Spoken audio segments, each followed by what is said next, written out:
Wow. Okay, everyone, we are back, and I want to introduce you to our newest guest joining us right now. His name is Dovid, right? Dovid Efune, and he is the managing editor of Algemeiner?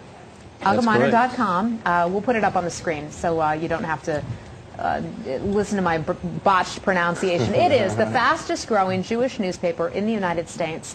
Thanks a lot for coming in. Want to talk with you about Israel's reaction to the flotilla and all the developments that have happened over the last few days. Benjamin Netanyahu speaking out yesterday. I love his quote. He said, "This was no love boat. This was a hate boat." Israel's saying enough with all this stuff. This wasn't an aid flotilla. Their entire plan was to try to break the blockade. And if I understand it correctly, Israel's big picture concern is that the blockade goes away and Hamas and other groups are able to bring weapons into that region. Absolutely. And as the Prime Minister also noted in his speech last night, this is not just a matter of concern in terms of Israeli security, it's also in terms of international security and the very delicate balance of power there in the Middle East.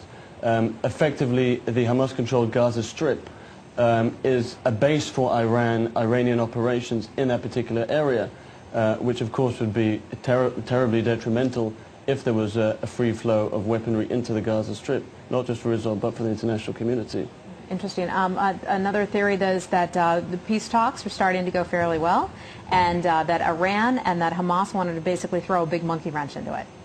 Well, this has been planned for months, though, right? I mean, I think this flotilla is not something that they cooked up overnight. Right. I mean, there's absolutely no doubt. I mean, any sane person doing a little bit of research, looking into the background, looking into the groups that are involved in organizing this, it was a very, very carefully orchestrated, well premeditated, planned in advance PR stunt, which has been very effective in terms of turning the diplomatic community against Israel. Except what's not known is the fact that Israel was in talks with the flotilla before it left, while it was en route, telling them that if they hit the blockade, they were going to board the ships. They boarded a bunch of ships without incident. It was the one, let's call it the mothership, the biggest ship that was there, that they boarded and were attacked. And the films, thank God, that Israel has, shows exactly what happened and how their soldiers were attacked with chains, with stun grenades. You know what, but it doesn't really matter, because in the world, in my view, it was horrendously stupid of Israel to time this the way they did, to go in at 2 o'clock in the morning in the dark.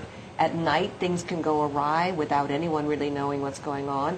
They had plenty of time. I mean, I just think, I have to say, as you said, I think it was an incredibly effective PR stunt, because there were this particular group of ships did not have Iranian arms on them or armaments for Iran. It was peaceful.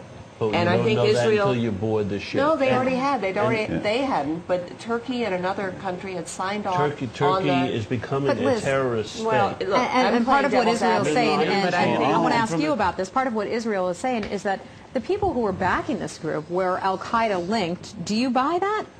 Absolutely. I mean, it's not a question of buying it or not. I mean, everything is out there. Everything is clearly documented. As you mentioned, on Tuesday, the #2 most watched video on YouTube showed what took place on the ship, satellite imagery. Everything is out there for people to see, and I certainly encourage anybody who's interested in finding out what exactly took place to, Google it, look on YouTube, check what's out there, what the Israeli military has released, and see what actually happened. It is definitely well documented. One of the primary organizers of this trip, the IHH, the International Humanitarian Health Organization, was documented as early as 1996 by the CIA as falling into the category of NGOs that employ terrorists and assist terrorist organizations. Would you, so absolutely. Would you agree, though, that in terms of the impact of, and I understand you defend the raid, but that in terms of Israel's relationship with the world, including Turkey, which really was maybe its closest and growing ally in the Muslim world, that it really has caused a terrible wedge. It's turned the world against Israel. It's highlighted the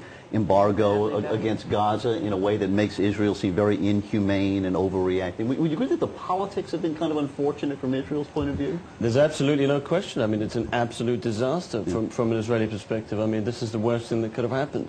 And it's a real success for the orchestrators of the stunt. It's an effective move to get publicity to something that is... Absolutely. But the sad thing is, and it's a real failure on behalf of leaders around the world, and especially the media, in really understanding what took place and representing correctly what was going on.